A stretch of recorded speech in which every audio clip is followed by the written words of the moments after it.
Papa Dudut. Hindi lahat ng tao ay nabibigyan ng pribilehiyo upang maging madali ang pag-abot ng kanilang mga pangarap sa buhay. Mayroong iilan kabilang nakoroon na kailangang doblehin ang sipag at tiyaga, dugo at pawis upang umani ng pagtatagumpay. Kaya nga hindi sapat na marunong lang tayong sumuntok para matalo natin ang mga hadlang sa katuparan ng ating mga pangarap. Bagkus, dapat ay marunong din tayong pumadyak. Bago ko po ipagpatuloy ang pagkukwento ay gusto ko munang samantalahin ang pagkakataon na magpasalamat sa programa ninyong Barangay Love Stories. Marami-rami na rin akong napakinggang storya ninyo online na nakaka-inspire. Lalong-lalo na nga kapag ang tema ay tungkol sa pamilya at pangarap. Nakaka-relate ako doon kaya naman nag-decide akong magbahagi na rin ng sarili kong kwento, Papa Dudut. Tawagin niyo na lamang po ako sa pangalang Lawrence. 28 years old at 3 taon nang nagtatrabaho dito sa The Netherlands bilang software engineer. Hindi madali ang pinagdadaanan ko noon bago ako nakatungtong dito. Kaya nga masasabi ko na biggest success and achievement ko talaga ang makapag-ibang bansa at matulungan ng pamilya ko sa Pilipinas. Mahirap lang din kasi kami noong araw. Madalas salat kami sa pagkain kaya naranasan naming magutom. Panganay ako sa 5 magkakapatid at 17 years old pa lamang noon si Nanay Esper nang pinagbuntis niya ako at 18 years old naman siya noong pinanganak ako. Tapos ay naging sunod-sunod ang pagbubuntis at panganganak niya hanggang umabot na kami sa 5. Kaya kahit bata pa ako ay natuto na akong alagaan ng mga kapatid ko at tumayong ama sa kanila, lalo pat walang kakayahan ng aming tatay. Magsisimula ang aking paglalahad noong 18 anyos ako, Papa Dudut. Tubong Antipolo, Rizal ang aming pamilya.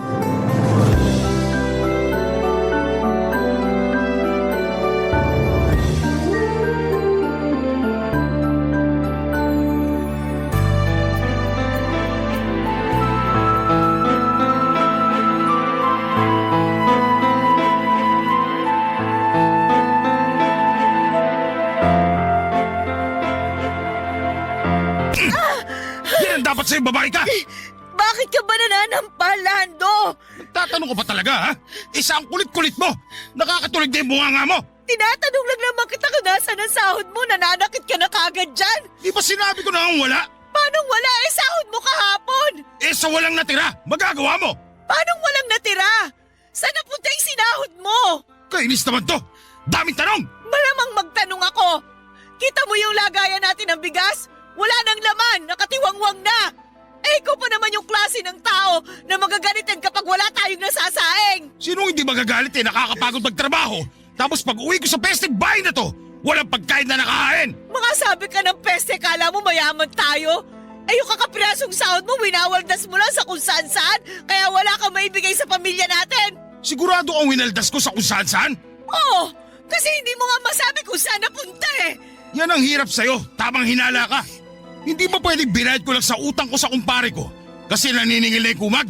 Binayad daw? Sana nagtira ka pa rin para sa atin? Day off ko naman! Pwede ba patahimikin mo akong babae ka?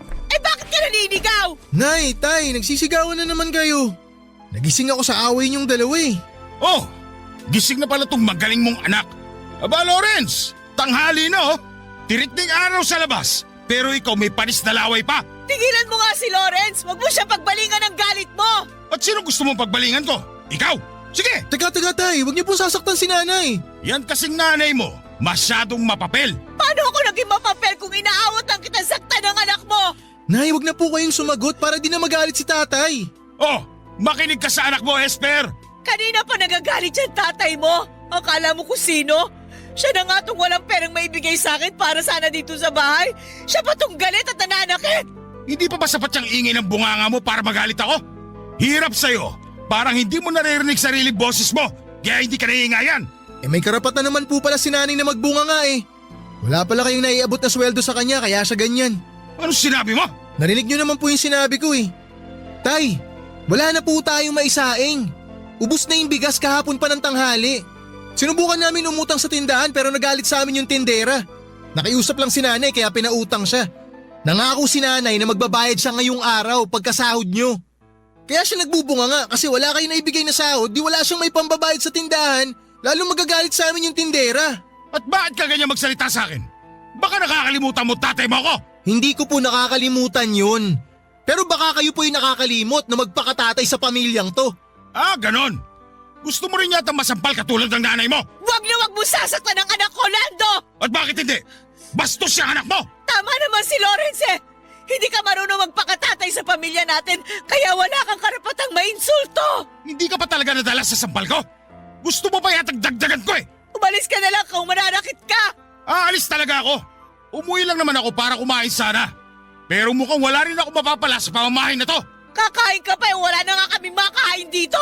Eh di sama-sama tayong mamatay sa gutom!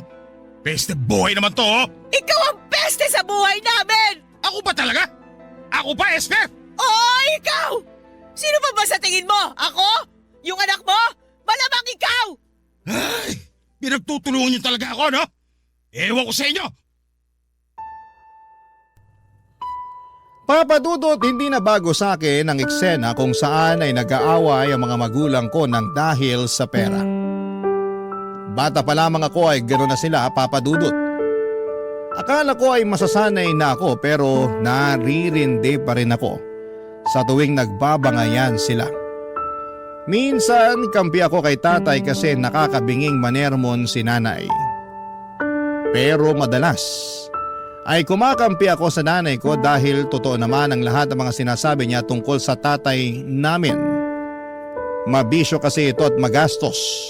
Kaya laging kulang o minsan ay wala pa itong naibibigay na pera para pang gastos namin sa bahay.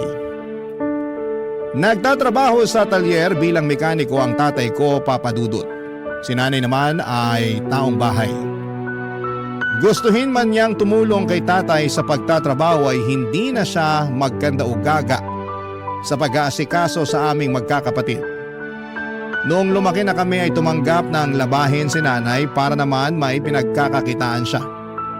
Pero hindi yun regular at kung meron lamang nagpapalaba. Sinamahan na rin niya ng pamamalantya or pagkaplantya para may dagdag kita.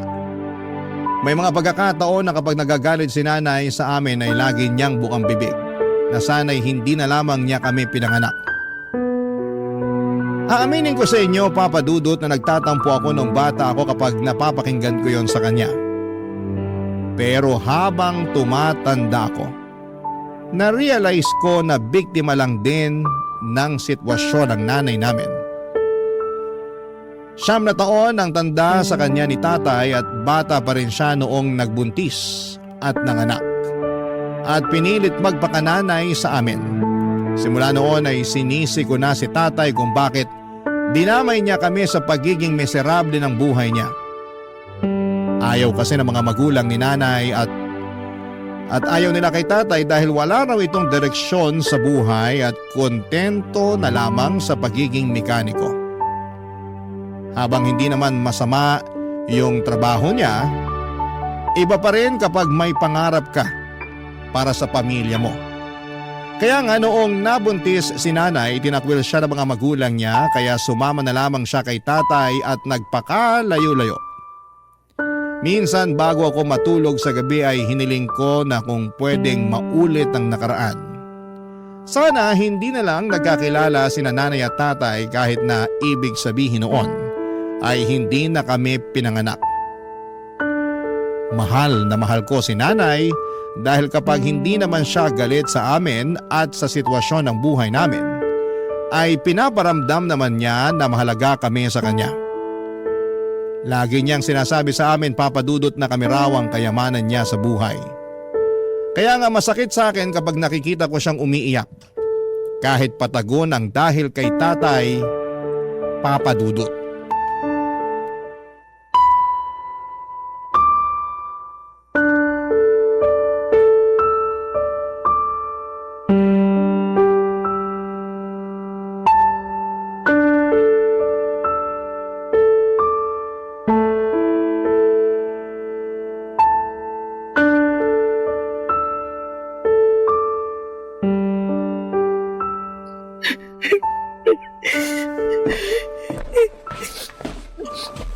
Oh, Nay, ba't po kayo umiiyak? Ha? Hindi ako umiiyak. Sa akin pa talaga kayo magsisinungaling. Kitang-kita yung pamumulan ng mga mata nyo. Halatang halata na galing kayo sa iyak. Nakalimutan kong binata ka na pala. Hindi na kita maloloko katulad nung bata ka pa lang. Kaya nga sabihin niyo na po sa akin yung rason kung bakit kayo umiiyak. Baka sakaling makatulong ako. Yung magaling mo kasing ama. Nalaman ko sa mga tsismosa nating kapitbahay na may nilalanding ibang babae. Bagong tindera daw ng barbecue dun sa tapat na lagi niyang binibilhan. Pumupunta pa raw dun sa talyer para ihatid ng personal sa tatay mo yung binili niyang inihaw. Totoo po ba yan, Nay? Hindi ko alam pero kilala ko yung tatay mo eh. May pagkababaero. Hindi naman to yung unang beses na nakarinig ako ng chismis tungkol sa panlalandi niya ng iba. Lah, ibig sabihin marami na? Oo anak, Ba't ngayon nyo lang po sinabi sa akin to? bata ka pa nun eh. Maliliit pa rin ang mga kapatid mo. Hindi nyo naman maiintindihan ng sitwasyon. Pero matanda na ako, Nay. Kaya ko na mag-isip ngayon. Hindi po tama yung ginagawa sa inyo ni tatay. Buong akala ko pera lang yung laging pinagtatalunan nyo. May iba pa pala. Paano nyo po pala nalaman yung tungkol sa pambababae niya? Gusto kong protektahan yung pamilya natin. Kala ko kasi kapag naging mapagtiis ako, magbabago yung tatay mo. Pero hindi kasi matagal na siyang pariwara sa buhay eh. Kasalanan ko rin naman. Hindi ako nakinig nun sa mga magulang ko. Mahal ko kasi yung tatay niyo eh. Kaya pinili ko siya kaysa sa sarili kong pamilya. Sorry po, Nay ah. Kasi kailangan nyo pong maranasan yung ganitong sitwasyon. Bakit ka ba nagsosorry? Hindi naman ako nagsisisi kasi nagkaroon ako ng mga anak na katulad ninyo. Lalong-lalo ka na. Mabait ka, masunurin. Tsaka maaasahan ko nang magbantay sa mga kapatid mo. Bukod doon, matalino ka rin. Mana sa'yo yung mga kapatid mo. Kung may pinagsisisihan man ako, yun yung natiis kong makisama dyan sa tatay ninyo. Kahit na wala na siyang ginawa kundi saktan yung loob ko. Namimisikal din po siya. Oo nga. Pati nga kayo dinadamay niya eh. Hindi man lang siya naawa sa inyo. Lalo na sa'yo anak. Yun nga rin po yung iniisip ko kasi hindi naman ganun yung mga tatay ng mga kaklase ko. Naiinggit tuloy ako sa kanila kasi ang babait ng mga tatay nila.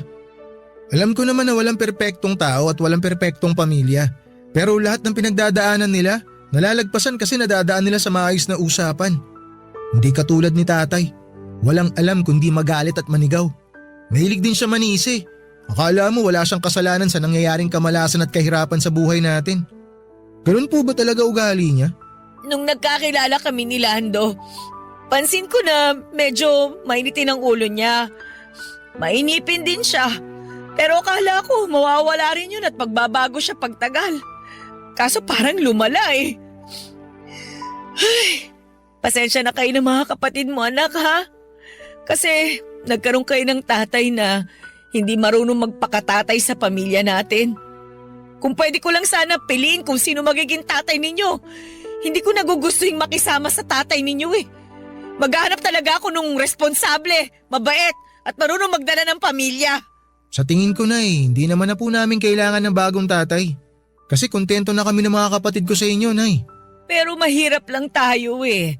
Tsaka wala rin masyadong alam ang nanay ninyo. Lagi nga ako naloloko pag sinusuklian sa palengke kasi madali ako mataranta kapag maraming tao. Nakakahiya. Tumanda na lang akong ganito. Pero para po sa amin, kayo ang pinaka the best na nanay. Di nyo naman po kailangan maging perpekto para matawag na the best eh. Nay, pangako ko po sa inyo mag-aaral po ako ng mabuti. Para pagdating ng panahon magkaroon ako ng magandang trabaho. Tsaka pag nagkaroon na ako ng magandang trabaho, tutulungan ko kayo na iahon yung pamilya natin sa kahirapan. Gagawin ko po yun, Nay, kahit wala si tatay. Hindi po namin kailangan si tatay para magkaroon ng inspirasyon. Kayo lang po, Nay. Sapat na sa amin yun. Papadudot kung gaano ko kamahal ang nanay ko. Kabaliktaran naman noon ang nararamdaman ko sa tatay ko. Galit ako sa kanya dahil hindi na nga siya mabuting ehemplo sa aming magkakapatid. Lagi pa niyang sinasaktan si nanay. At mas nadagdagan lang ang galit ko sa kanya nang malaman ko nga ang tungkol sa pambababae niya. Ang kapal ng mukhang humanap ng iba samantalang pamilyadong tao na.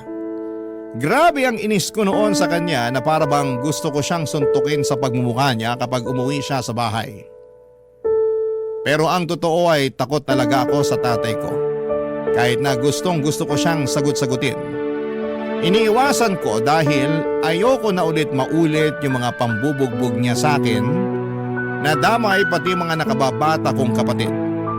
Patpatin kasi ako at mahina kumpara sa tatay kong malakas. Wala talaga akong binatbat sa kanya.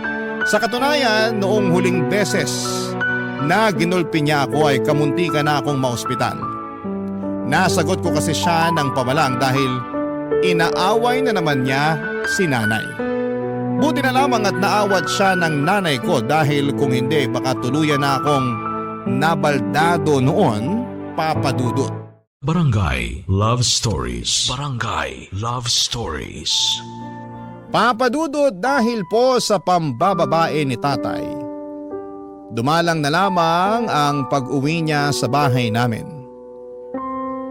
Kahit na masakit kay nanay, tinanggap na lamang niya ang kalokohan ng tatay namin. Natutuhan niyang tumahan sa pag-iyak at bumangon mula sa pagkakalugmok dahil meron siyang mga anak na kailangang buhayin. At ako naman, Papa Dudut, bilang panganay, ang kasakasama ni nanay sa paghahanap ng trabaho na pwede niyang pagkakitaan para may pambili kami ng pagkain. Nandun yung namasukan siya bilang tagahugas ng pinggan sa kantin, tendera ng balot, tauhan sa laundry shop at kung ano-ano pa. Pero may ugali si nanay na ayaw nangangamuhan kaya hindi rin siya nagtatagal sa mga pinagtatrabahuhan niya. Mabilis na nagdaan ang 1 taon na ganon ang aming sistema. Ako naman ay nagtatrabaho na rin noon habang nag-aaral. Nasa college na ako noon at kumukuha ng kursong BS in Information Technology. Buti na lamang at scholar ako dahil magastos ang kurso ko. Pero pangarap ko talagang makapagtapos at mabigyan ng karangalan ng pamilya namin. Kaya nga kasabay noon ang pag-working student ko. Bale, sumasideline ako bilang tagaluto ng sisig at dinakdakan sa isang fast food stall tuwing gabi. Kakilala ni nanay yung may-ari at gusto raw makatulong sa pamilya namin. Kaya pinayagan akong rumakit sa tindahan nila. Thankful ako dahil kahit papaano ay katulong na ako ng nanay ko sa pagtatrabaho. Isang araw, pauwi na ako noong galing sa eskwelahan nang sinurpresa ako ng nanay ko. Sakay ng isang padjak o pedicab. At hindi lang siya basta pasahero doon, kundi siya mismo ang nagmamaneho.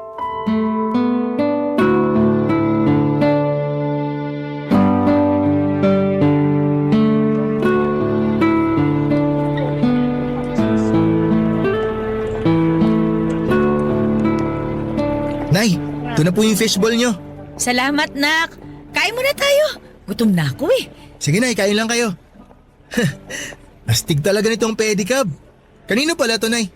Sa akin. Sa inyo? Oo. Binenta sa akin ni Mang Nicanor. Nakatambak lang kasi sa garahe nila eh. Binili ko na. Ayos pa naman. Naisip ko, gagamitin ko sa pamamasada. Magpe-pedicab driver po kayo?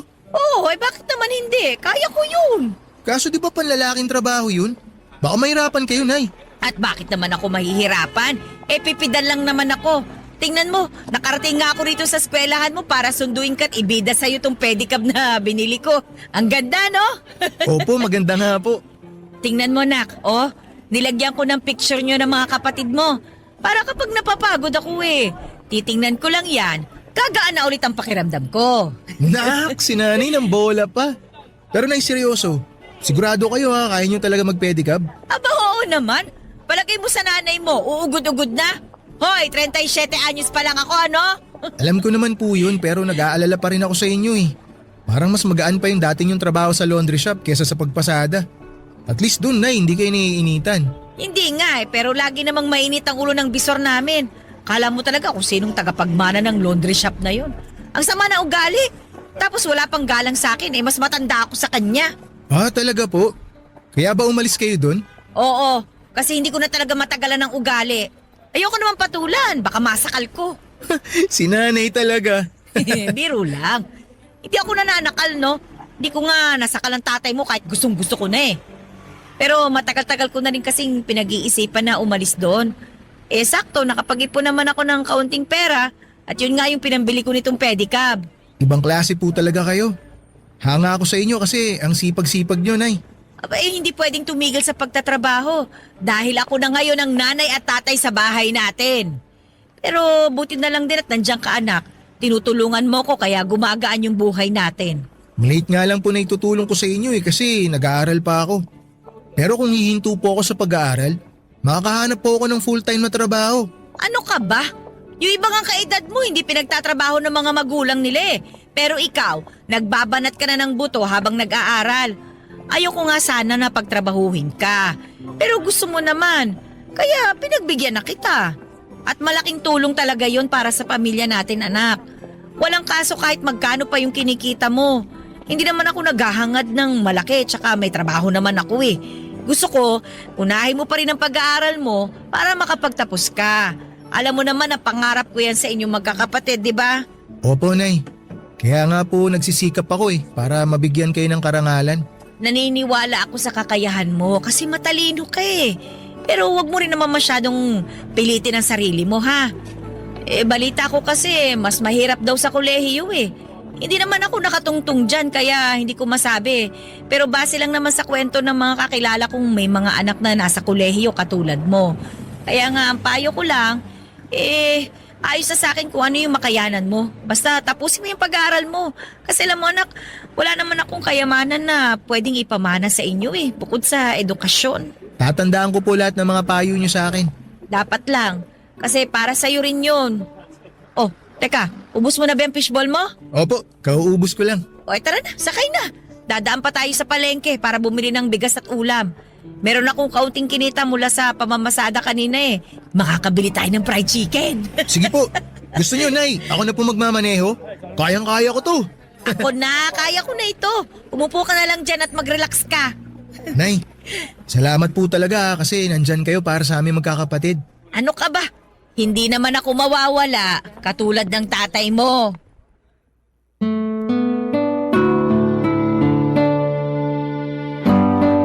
Papa Dudut, hindi ako mahihiyang sabihin na proud akong pedicab driver ang nanay ko.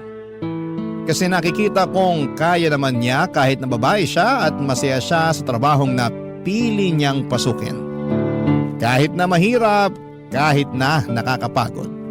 Walang hindi kayang gawin si nanay dahil inspirasyon niya kaming magkakapatid. Kitang-kita ko ang alab ng determinasyon sa mga mata niya. Sa tuwing walang pag-aalinlangan niyang binabagtas ang daan para lamang maihatid ang mga pasahero niya, umaraw man o umulan. Kaya sino ako para magreklamo at sumuko sa buhay? Nangako ako sa sarili ko na bibigyan ko ng karangalan ang nanay ko. Sisiguraduhin kong makikilala siya ng karamihan dahil mabuti siyang magulang. At kapag binabanggit ko si nanay, kung gaano ako ka-proud sa kanya ay naluluha siya. Pero masaya naman daw siya. Doon ko nga napagtanto na kahit na hindi patas ang mundo sa lahat ng tao, ay meron pa ring pag-asa na hindi habang panahon ay nasa kahirapan kami. At nalulugmok ang aming buhay. Kumbaga, Papa Dudut ay bilog ang mundo. Hindi tayo palaging nasa ilalim.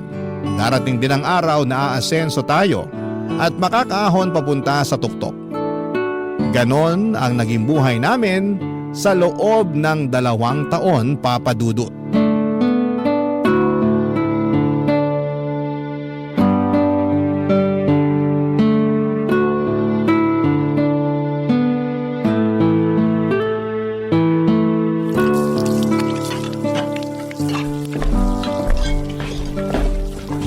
Nay, ako na po maghuhugas ng pinggan.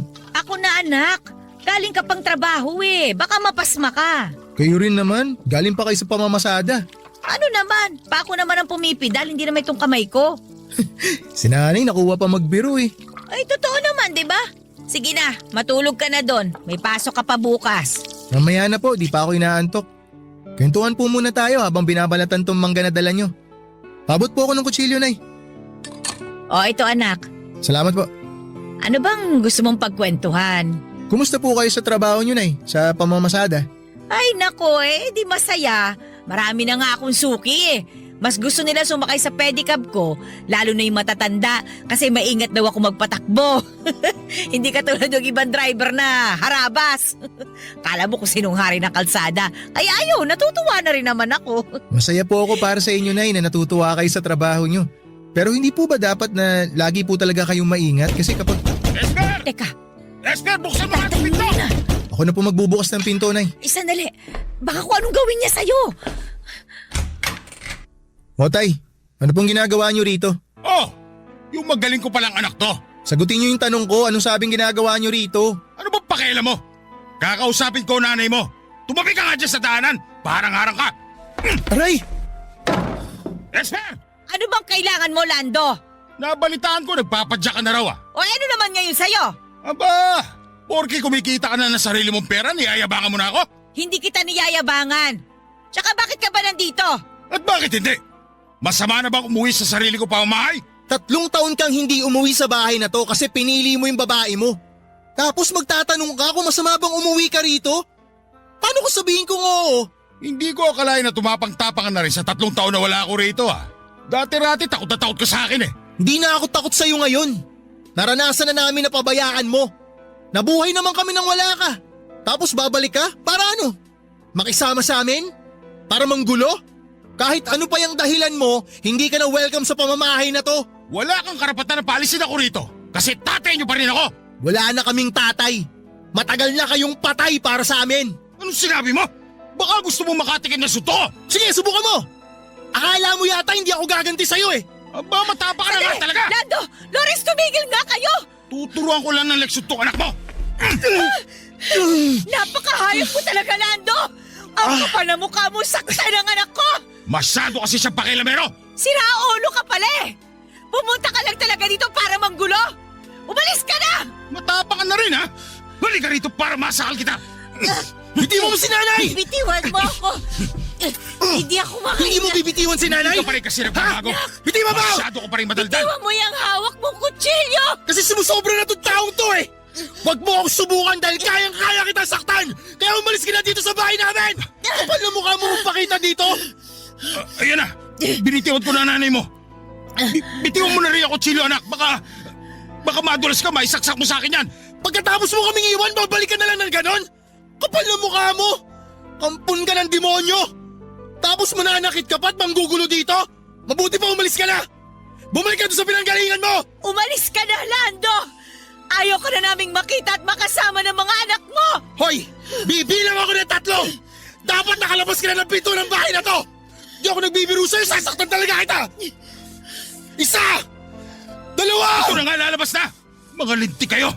Magsama-sama kayo sa impernong lugar na to. Dahil pa sinasabi! Malis ka na!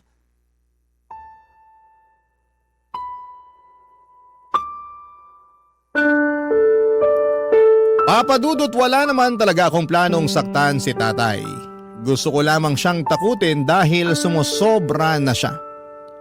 Hindi namin akalain na uuwi siya ng gabing yon at gulat na gulat kami nila nanay na parabang nakakita kami ng bangkay na muling nabuhay.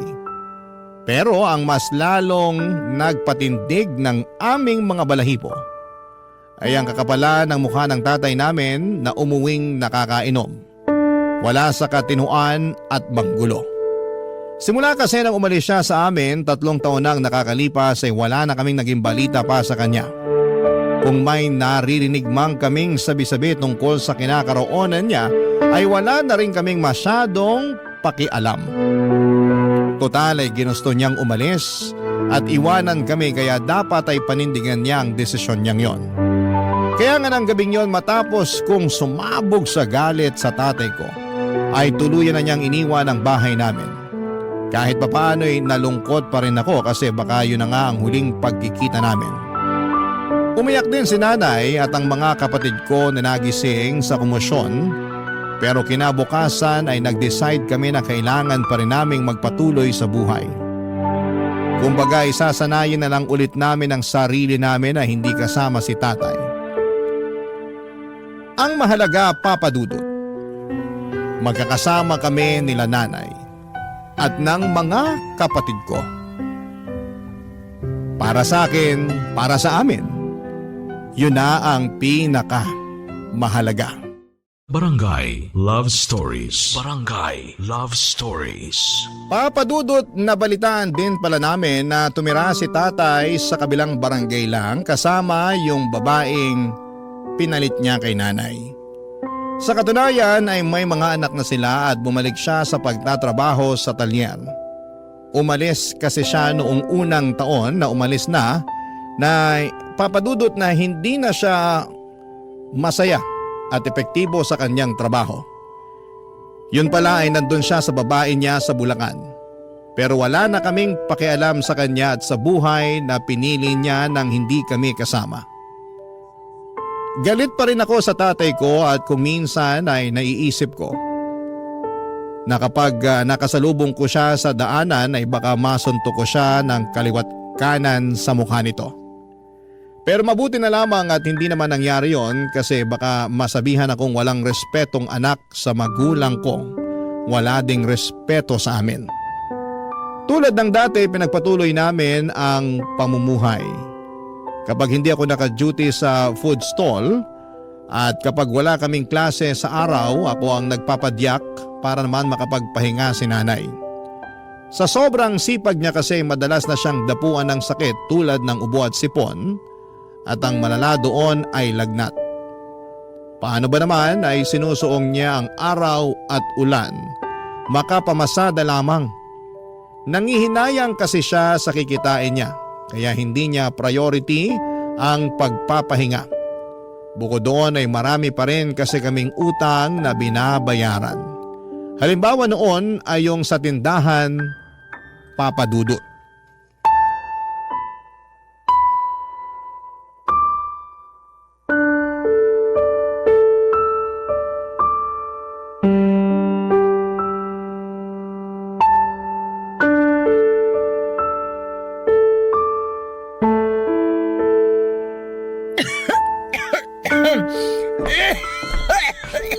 Nay, ito na po yung gamot nyo. Inumin nyo na po muna. Salamat, Lawrence. Nay, inuulit ko parang awa nyo na magpahinga na muna kayo. Buong araw nang masama yung pakiramdam nyo tapos gusto nyo pa talagang lumabas kanina para mamasada. Huwag ka na masyadong mag-alala sa akin, anak. Ayoko lang talagang magpahinga kasi sayang yung kikitain ko eh. Kung nakapamasada lang sana ako ngayon, may pandagdag tayo sa pambili ng cake ng kapatid mo sa birthday niya sa Martes. Ibang klase talaga kayo, Nay. May sakit na nga po kayo, kami pa rin talaga ang iniisip nyo. Eh, syempre naman. Sino pa bang iisipin ko eh? Kayo yung mga anak ko. Tsaka, nangako ako sa kapatid mo na bibilang ko siya ng cake. Yung may paborito niyang, yung cartoon character ba yun? Ako na pong bahala sa cake ng kapatid ko. Huwag nyo nang isipin yun. Ang tutukan nyo, yung pagpapagaling nyo. Sige anak. Salamat talaga kasi lagi mo kong sinasalo. Sinasalo po saan? Sa mga pagkukulang ko sa pamilya natin. Sa mga panahon na hindi ko kaya kasi nagkakasakit ako. Pakiramdam ko, wala akong kwentang ina kapag hindi ko nagagawa yung lahat para sa inyo. Ano pong walang kwenta, Nay? Kahit nga po may sakit kayo, ang sipag-sipag nyo pa rin eh. Ayaw nyo yung nakahiga lang. Bumabangon kayo para maghugas ng pinggan imbis na natutulog. Kaya hindi kayo gumagaling kaagad kasi makulit din kayo eh. Masakit kasi sa likod kapag laging nakahiga eh. Tsaka kaya ko namang maghugas ng pinggan. Yun na nga po, Nay. Kasi iniisip nyo na kaya nyo. Kaya nyo inaabuso yung katawan nyo. Oh, bakit ka naman umiiyak, anak? Nalulungkot lang po kasi ako dahil may sakit kayo. Siguro kung hindi po kayo nagpe-pedicab, di kayo magkakasakit ng ganyan eh. Natural lang yun kasi napapagod yung katawan ko. Pero konting pahinga lang naman. Gagaling din naman ako. Pero lagi na lang po kayo may sakit, Nay. Siguro oras na para tumigil po kayo sa pagpe-pedicab nyo. Ano ka mo? Ayoko nga anak. Para rin naman po sa inyo yun. Pag tumigil ako sa pagpe-pedicab, sino na lang magtatrabaho para sa pamilya natin? Sige nga. Ako po. Anong silbi ko sa pamilya natin kung hindi po ako magtatrabaho para tulungan kayo, di ba? Para sa kaalaman mo anak, may silbi ka sa pamilya natin. Gusto ko lang po talagang makatulong, Nanay. Alam ko naman yun. Alam ko yun. Pero kasi nag-aaral ka eh. At wag na wag mong sasabihin sa akin na titigil ka na lang para makapagtrabaho. Wala naman na pong kaso sa akin yun, Nay, kung titigil ako. Para naman po sa pamilya natin yung gagawin ko eh. Kasi, Nay, pag tumigil po ako sa pag-aaral, mas mapagtutuunan ko ng pansin yung pagtatrabaho. Marami kasi ako mga kaklase, Nay, na sinubukan mag-part-time job pero nahirapan sila. Kaya nangyari, tumigil na lang sila sa pag-aaral. Sabi rin ng mga kaibigan ko, Nay, magtatrabaho rin naman ako pagka-graduate ko eh, kaya ba't ko pa patatagalin? Nagsasayang lang daw ako ng panahon sa pag-aaral. Ayoko. Hindi ako papayag. Tsaka, luko-luko yung nagsabi sa'yo na nagsasayang ka lang ng panahon sa pag-aaral. Hindi pagsasayang yon. Dahil pag nakapagtapos ka, mas malayo ang mararating mo. Nay naman. Basta ayoko. Yung pagtatrabaho habang buhay yan. Yung pag-aaral ilang taon lang naman. Nay, payagan niyo na po ako. May lagnat lang naman ako pero gagaling din naman ako. Hindi naman tumalubang sakit para tumigil ako sa pagtatrabaho. Tsaka, konting panahon na lang makakapagtapos ka na sa pag-aaral mo. Ngayon mo pa talaga naisipang huminto? Luko-luko ka pala talagang bata ka eh. Nag-aalala lang naman po ako sa inyo, Nay. Ay, pasensya na po kayo, Nay. Naiinip lang po kasi ako eh. Gusto ko na makatulong sa pamilya natin. Gusto ko na po makatulong sa inyo na mag-provide para hindi naman po kayo nahihirapan na magtrabaho. Naawa na po kasi ako sa inyo eh. Ayaw ko po na may mangyaring masama sa inyo, Nay. Lalo na pumapasada kayo. Nakakatulong ka sa pamilya natin. Ako ang nanay sa ating dalawa. Ako dapat ang magtrabaho ng husto para sa atin. Hindi ikaw. Dahil nag-aaral ka pa nga eh. Basta anak, sikapin mo na makapagtapos ka. Ilang taon na lang naman yan. Pasasaan din ba at magbubunga rin yung paghihirap natin kapag nakapagtapos ka na? Sige po, Nay. Pero dapat magpagaling na po kayo ha.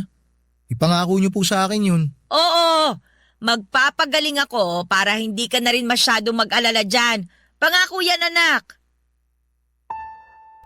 Papadudot nag-usap pa kami ni nanay ng ilang minuto bago siya inantok dahil na rin sa gamot na ininom niya.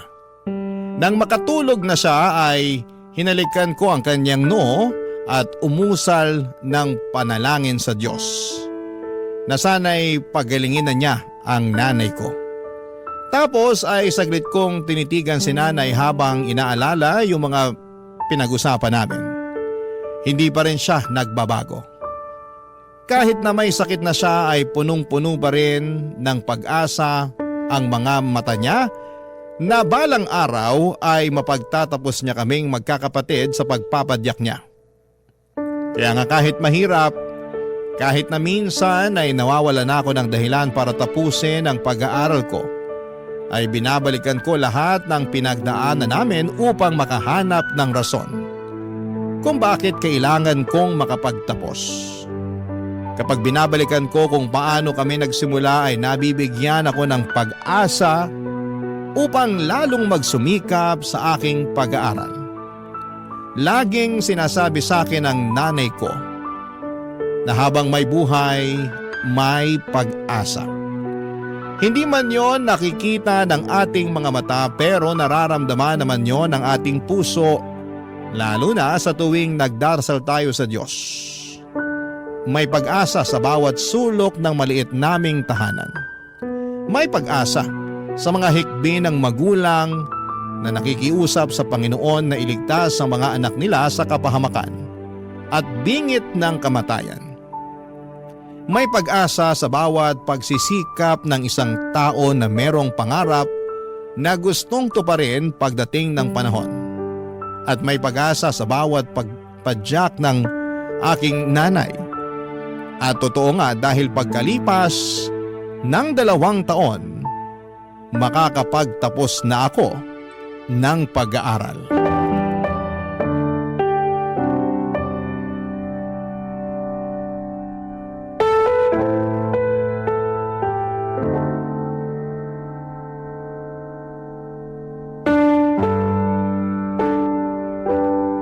Congratulations, anak! Ay, naku! Masayang-masaya ako kasi nakagraduate ka na! Sa wakas, natupad na yung matagal ko ng pangarap para sa'yo. Yung makapagtapos ng pag-aaral. Naku, anak, pinagmamalaki talaga kita! Hindi ko po matutupad lahat to, Nay, kung hindi po dahil sa inyo. Kaya ipinagmamalaki ko rin po kayo. Ano ka ba naman? Wala naman ako masyadong ginawa. Ikaw pa rin yung nag-aral at nagpakahirap na tapusin yung kurso mo. Ikaw lang talaga yun, anak. Ako wala talagang kaalam-alam dyan. Pero Nay, kayo po at ang mga kapatid ko ang inspirasyon ko para tapusin ko talaga yung pag-aaral ko. Natatandaan ko nga po yung usapan natin, Nay, na gusto ko na sanang sukuan yung pag-aaral ko. Kasi nakikita ko na nahihirapan tayo. Tsaka gustong-gusto ko na pong tumulong sa pamilya natin nun. Buti na lang kinausap niyo po ako. Kinumbinsin niyo po ako na ipagpatuloy yung pag-aaral ko. Hindi ko po makakalimutan yung sinabi niyo sa akin na yung pagtatrabaho habang buhay naman natin gagawin yun. Pero yung pag-aaral, ilang taon lang naman. Kaya tsagain ko na. Yun po talaga yung mga tumatakbo sa isip ko habang ipinagpapatuloy ko yung pag-aaral ko, Nay. Kita niyo naman po ngayon, graduate na ako. Hindi po talaga matutupad lahat ng to nang hindi dahil sa inyo, Nay. Kaya maraming salamat po talaga. Ano ka ba naman? Walang anuman yun, anak. Siyempre, nanay mo ko eh. Responsibilidad kong suportahan ka. Lalong-lalo na dyan sa pag-aaral mo. Alam mo kung tutuusin, maliit na bagay lang naman yung ginawa ko eh. Nagtrabaho lang naman ako ng mabuti. At nangarap ka sabay mo na balang araw makapagtatapos ka. Para na rin siyempre, mas malayo yung marating mo sa buhay. Kaya wala yun, anak. Sabi ko nga po sa inyo kanina, Nay, na pamilya natin ang naging inspirasyon ko para makapagtapos ako. Mas nagkaroon po talaga ako ng dahilan para tapusin yung pag-aaral ko dahil pangarap ko na mabigyan kayo ng magandang buhay. Pero marami ka pang pagdadaanan. Hindi porket nakapagtapos ka na ng pag-aaral, itapos na rin ang lahat. Doon pa lang magsisimula, anak. Sana wag kang magmadali na matupad yung mga bagay na gusto mo para sa pamilya natin. Kasi karamihan sa mga anak ng mga kakilala ko hindi naman masaya sa ginagawa nila. Kumbaga, napipilitan lang sila. Kaya nga, dahan-dahanin mo lang, anak. Huwag kang magmamadali. Opo, Nay. Tatandaan ko po yung mga sinabi niyo. Ganyan nga. Pakiramdam ko tuloy ako yung gumraduate eh. Ewan ko ba, talagang proud lang ako sa'yo, anak. Proud na proud din po ako sa inyo, Nay. Kaya alay ko po sa inyo tong graduation ko na to. Ay, salamat. Naku, may ibibida na ako sa mga kasamahan ko sa pamamasada. Sa wakas, may anak na akong napatapos sa kolehiyo. Kayo rin po, lagi ko kayong binibida sa mga kaklase ko. Ay, talaga? Anong sinasabi mo sa kanila? Lagi kong sinasabi sa kanila na yung nanay ko, masipag na pedicab driver. O ano naman ang sabi nila? Siyempre natutuwa sila, Nay. Humahanga sila sa'yo. Kasi alam nila na hindi madali yung trabaho nyo. Pero kinakaya nyo para mabuhay kami magkakapatid. Doon palpak si tatay yung buhayin yung pamilya natin. Lalo na nung iwan niya tayo para sumama dun sa babae niya. Ay, nako. Naisip ko lang, kung di lang siguro nagloko yung tatay mo, sana dalawa kami ngayon na nagse-celebrate ng graduation mo. Dalawa kami ngayon na proud sa'yo. Naisip ko rin po yan, Nay, pero hindi ko na lang masyadong pinagtutuunan ng pansin. Pero alam niyo, Nay, pag binabalikan ko yung mga kasalanan niya sa atin, nagpapasalamat ako. Kasi hindi na natin siya kasama ngayon. Wala na tayong problema, wala na tayong konsumisyon. Ako rin naman. Lalo na tapos na yung mahabang panahon ng pagpapakatanga ko dyan sa tatay mo at pakikisama sa kanya kahit na lagi niya akong pinahahalik sa kamao niya. Ay, tsaka mas mahal ko kayo ng mga kapatid mo at mas mahalaga kayo sa akin kesa sa kanya. Sino ba siya? Ako pa bang magpapakahirap sa kanya? Ako magdudusa? Doon na lang siya sa babae niya. Basta pangako ko po sa inyo, Nay, ito na po ang magiging simula ng pag-asenso natin. Gagawin ko po lahat para maiahon tayo sa hirap. Basta anak, Huwag kang magmamadali sa pag-asenso. Kasi hindi naman yan instant na pwede mong makuha agad-agad eh. Lahat ng bagay sa mundo, pinaghihirapan yan at pinagtitiisan. Katulad niyang pag-aaral mo. Aba, ay pinaghirapan mo yan at pinagtiisan. Kaya nagtagumpay ka. Ano, naiintindihan mo ba? Opo, Nay. O mabuti naman. Ay, Nay, teka. Meron pa pala akong isang sorpresa. Ano ba yan, anak? Ito po, sulat. Sulat? Ay sige, akin na. Basahin niyo, Nay. Cum laude? Cum laude ka, anak? Naku naman, ang galing-galing talaga ng anak ko. Mana-mana lang po yan, Nay. Nagmana po ako sa inyo eh. Papa Dudut, proud akong nakapagtapos bilang cum laude at inalay ko ang tagumpay ko na yon sa pinakamamahal kong nanay. Ipinangako ko sa kanya ng araw na tinanggap ko ang aking diploma at medalya na yun na ang simula ng pagbabago ng aming buhay. Bagaman hindi pa rin naman naging madali ang pinagdaanan ko sa paghahanap ng trabaho, hindi ako sumuko dahil pinalaki ako ng nanay ko na palaban at hindi nawawala ng pag-asa. Kaya naman hindi nagtagal ay nakapasok naman ako sa isang private company sa Quezon City. Tumagal din ako ng 1 taon doon bago ako nabigyan ng opportunity na makapagtrabaho abroad, bagay na hindi ko na nga pinalagpas pa. Sa kasalukuyan, kahit na malayo ako sa pamilya ko hanggang ngayon ay pinoprotektahan pa rin ako ng mga panalangin ng nanay ko. Pakiramdam ko ay ligtas ako araw-araw, lagi pa rin naman akong tumatawag sa kanila dito sa Pilipinas. Nakapagpundar na kami ng sarili at maayos naming bahay. Nakapagtapos na rin sa pag-aaral ang iba kong mga kapatid. Hindi na nagpapadiyak si nanay dahil meron na siyang pinagkakabalahang food stall.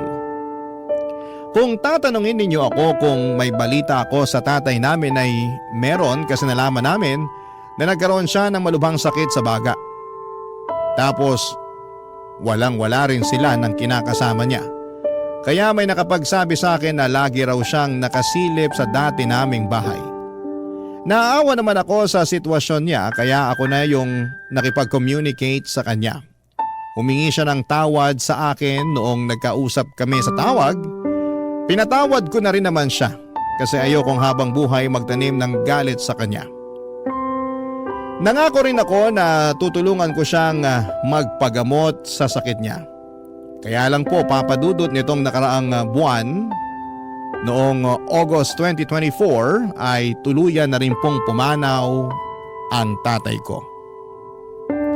Hanggang dito na lamang po ang sulat ko, Papa Dudut, at maraming salamat sakaling mapili po ninyong i-ere sa programa ninyong Barangay Love Stories.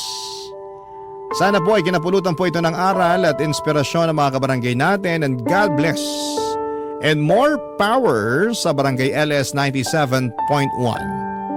Ang inyong forever kapuso at kabarangay, Lawrence. Dear Papa Dudut, magandang tanghali po sa inyo, magandang tanghali rin sa lahat ng nakikinig sa inyong programang Barangay Love Stories. And happy Valentine's Day po sa lahat. Ako po si Thaddeus, 25 years old at isang freelance graphic designer. Hindi katulad ng mga normal na binata ay hindi po ako buo. Literal ito dahil pinanganak po akong walang kamay sa kanang bahagi ng aking braso.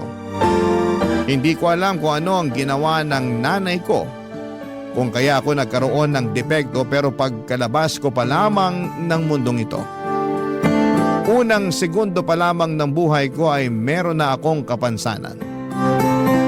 Hindi ko alam kung bakit ako yung nabigyan ng ganong klaseng birth defect. Parang napaka-unfair lang kung iisipin. Dahil wala pa naman akong ginagawang mali para mabigyan ng ganong kaagang problema. Hindi pa man ako nakapagsisimula ay may disadvantage na agad ako sa buhay na siyang dinala ko hanggang sa pagtanda ko. Papadudot, 5 kaming magkakapatid at ako ang bunso. Hindi mayaman ang pamilya namin. Tindera ng isda sa palengke ang nanay kong si Selma samantalang kargador naman ang tatay ko. Kahit ganoon ang buhay namin ay napupunan naman ng mga magulang namin ang mga pangangailangan namin sa pang-araw-araw. Maliban doon ay punong-puno rin kami ng pagmamahal mula sa magulang. Sa kabila ng kapansanan ko ay sinigurado ng mga magulang ko na hindi sila magkukulang sa pagmamahal at pag-aalaga sa akin. Hindi nila pinaramdam na may mali sa katawan ko. Itinuring nila akong normal katulad ng mga kapatid ko. At isa yon sa mga bagay na ipinagpasalamat ko hanggang ngayon, Papa Dudut.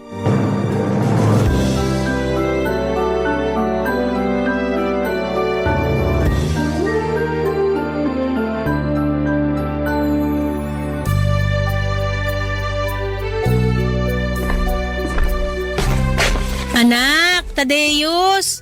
Nasaan ka? Nandito po ako sa sala, Nay.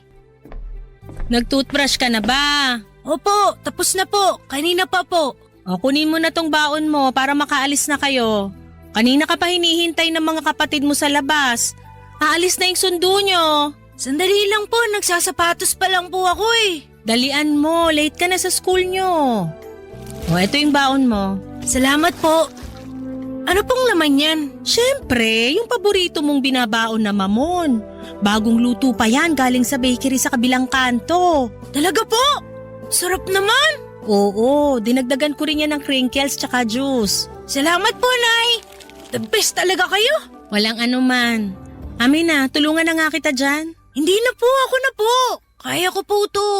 Kaya mo ba talagang itali yung sapatos mo? Oo naman po. Akala niyo po ba porkit wala akong isang kamay, hindi na po ako marunong magtaali ng sintas ng sapatos? Hindi naman. Iniisip ko lang kung marunong ka na bang magtali kasi first time mo lang namang gumamit ng sapatos na may sintas eh. Dati kasi yung sapatos na velcro yung binibili namin ng tatay mo para sa'yo. Wag po kayong mag-alala kasi tinuruan na po ko ni tatay kung paano magsintas.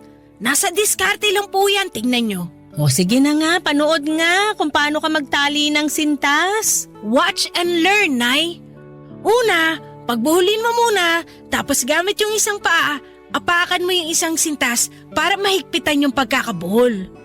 Tapos ito po, tingnan nyo, kahit isang kamay lang kaya ko tong gawing bunny ears. Bunny ears? Opo, yun ang sabi ni tatay. Dapat daw po magmukhang tenga ng rabbit tong sintas kapag naitali na ng maayos. Ah, oo nga naman. O yan po, tapos na. Wow, galing naman ng anak ko.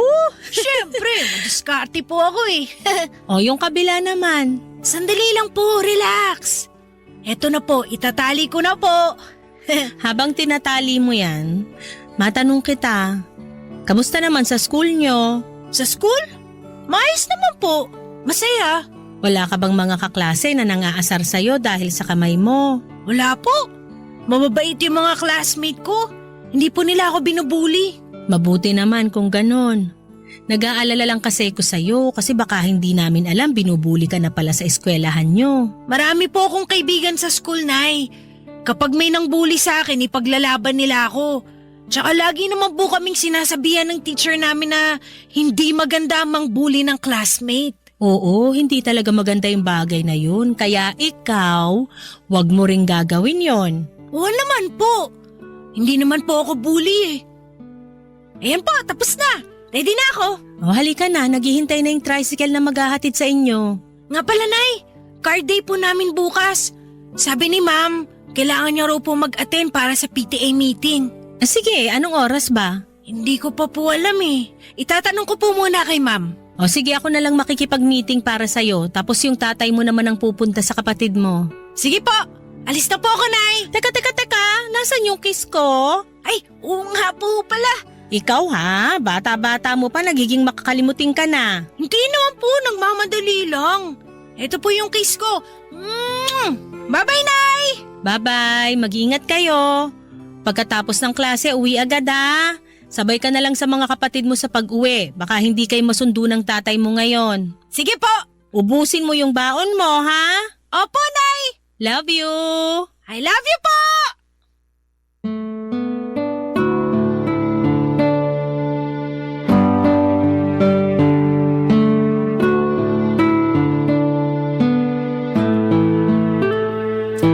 Naging marespeto ang mga kapatid ko pagdating sa kapansanan ko.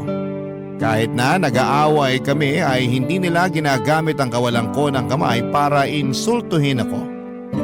Tinuruan kasi sila nila nanay at tatay na igalang ang isang tao anuman ang pagkukulang nila sa katawan. Sa loob ng bahay namin, ramdam na ramdam ko ang pagmamahal at respeto namin sa bawat isa. Kailanman ay hindi nila ako itinuring na kakaiba. Mula sa lolo't lola, mga tito at tita, pati mga pinsan ko ay hindi iba ang naging turing nila sa akin. Walang favoritism sa bahay namin. Pinapagalitan nila ako kung nagkakamali ako at kinakampihan naman nila ako kapag ako ang nasa tama. Kaya naman walang inggitan sa aming magkakapatid. Ito ang dahilan kung bakit sa mga unang taon ng buhay ko ay hindi naman naging problema sa akin ang birth defect ko. Pero ibang usapan na po noong nagbinata na ako. Ibang kwento na noong pumasok ako sa high school.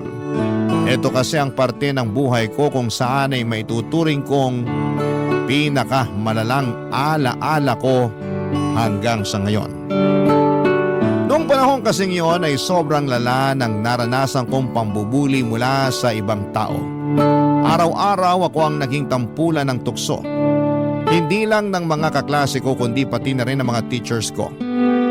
Ako ang laging ginagawang punchlines ng ibang teachers namin para lang gawing good mood ang buong klase. Kaya tuloy malakas din ang loob ng mga kaklase ko. Naasa rin ako dahil sa ginagawa ng mga matatanda sa akin. Dahil doon ang self-confidence ko na nabuo noong bata ako. Dahil sa suporta ng pamilya ko ay nawala na. Dahil sa hindi matapos-tapos na pambubuli sa akin noon, Papa Dudut.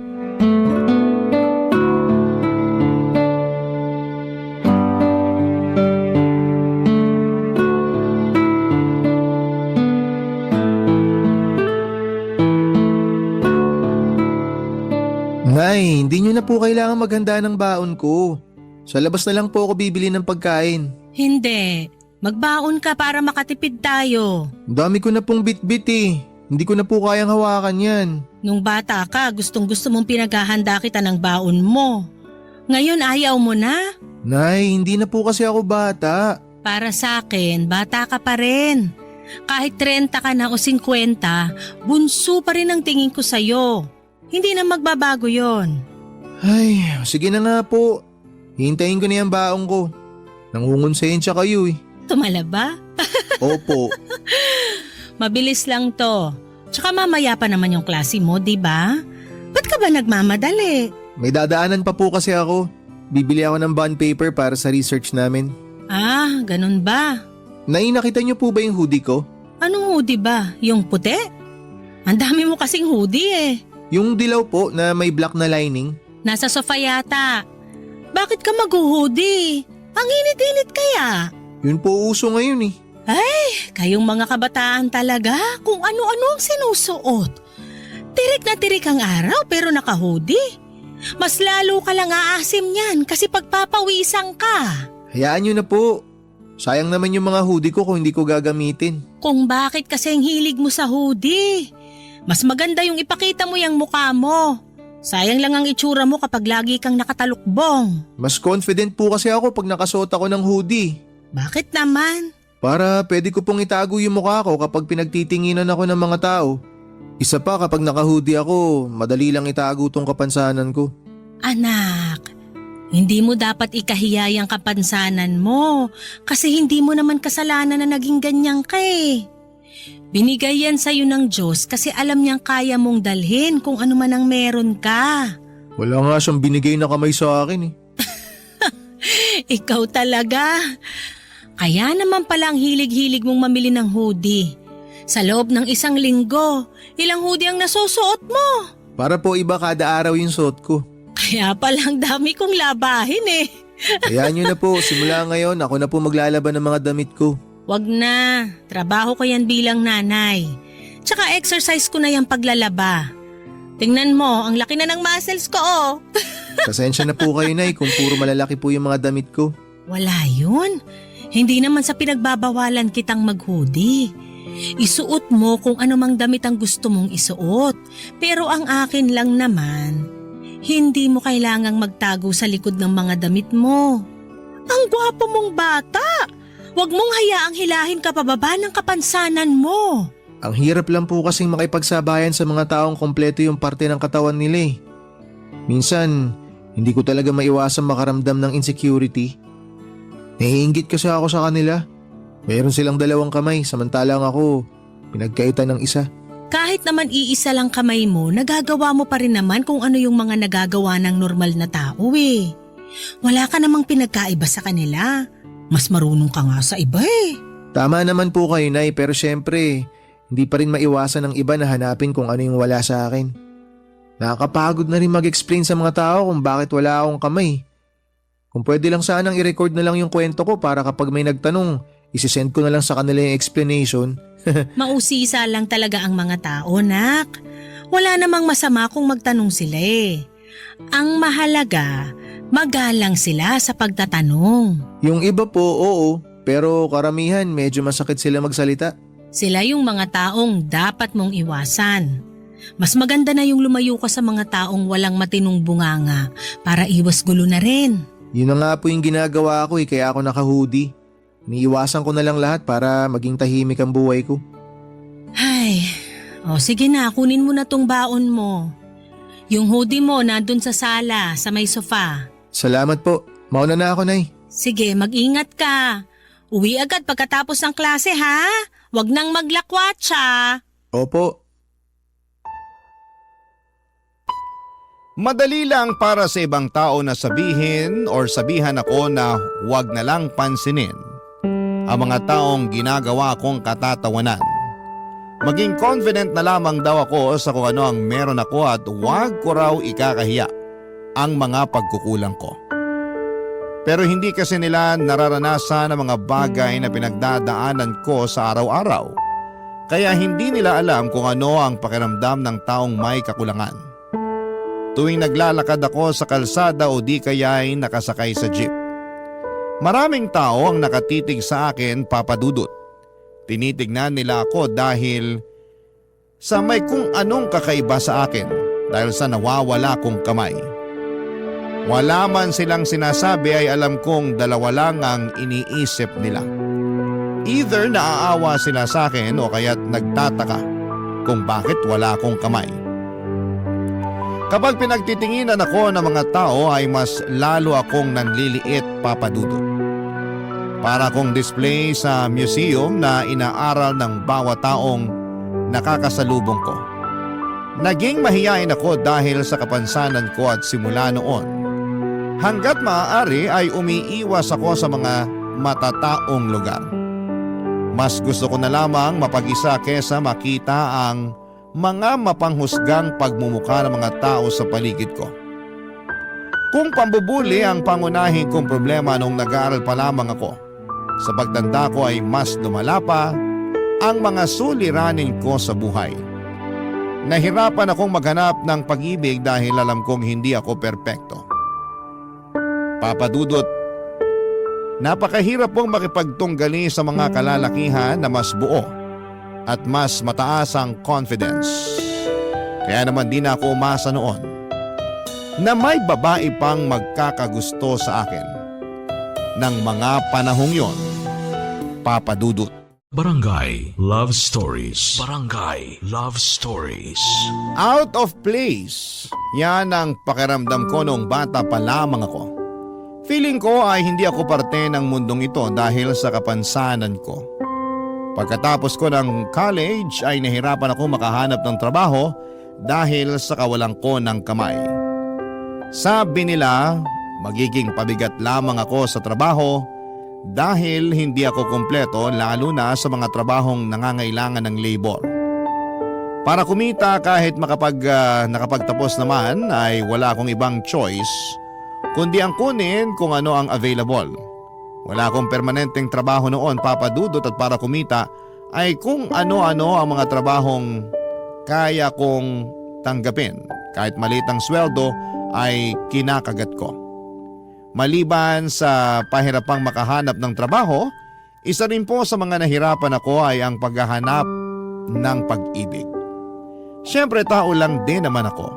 Ang puso, may puso rin ako na marunong umibig pero dahil sa kakulangan ko, ay natatakot akong lumapit sa mga babae at makipagkilala dahil alam kong sa huli ay tatanggihan nila ang isang katulad ko. May mga kababaihan din naman akong natitipuhan noon pero hanggang sa malayong tingin na lamang ako dahil nahiya ako makipagkaibigan sa kanila. Pero may isang babae ako noong sobrang nagustuhan na lakas loob kong niligawan, Papa Dudut. Sa kasamaang palad ay nireject niya ako. Masakit ma-reject. Pero ang mas masakit pa dito ay noong sinampal niya. Sinampal niya ako ng katotohanan. Nawala na raw babaeng magkakagusto sa akin dahil kulang-kulang daw ako. Wala daw bababa sa level ko. Lalo na kung wala naman daw akong ibang may offer sa kanila. Ang mga salitang yon ay parang kutsilyong umukit sa aking kaisipan. Kaya naman simula noon ay hindi ko na sinubukang manligaw pa, Papa Dudut.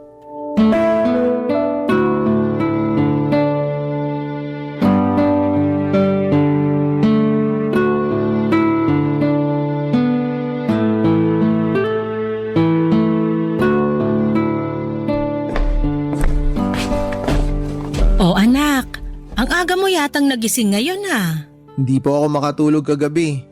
Nung may narinig na akong potpot ng pandesal, bumangon na ako para magkape. Heto po, Nay, pandesal. Salamat. Sakto sa kape. Naku, sayang, ubos na po yung palaman. Gusto niyo po ipagluto ko kayo ng itlog? Hindi, wag na. Salamat. Isasawsaw ko na lang to sa kape ko. Dito ka na lang para may makakwentuhan ako. Sige po. Kamusta naman ang buhay-buhay? Buhay? Kung in general, sakto lang naman po. Kaya naman. Pero kung tatanungin niyo po ako ngayon kung kumusta ako at the moment, medyo mabigat ang buhay, Nay. Bakit naman mabigat? Ang hirap po maghanap ng trabaho eh.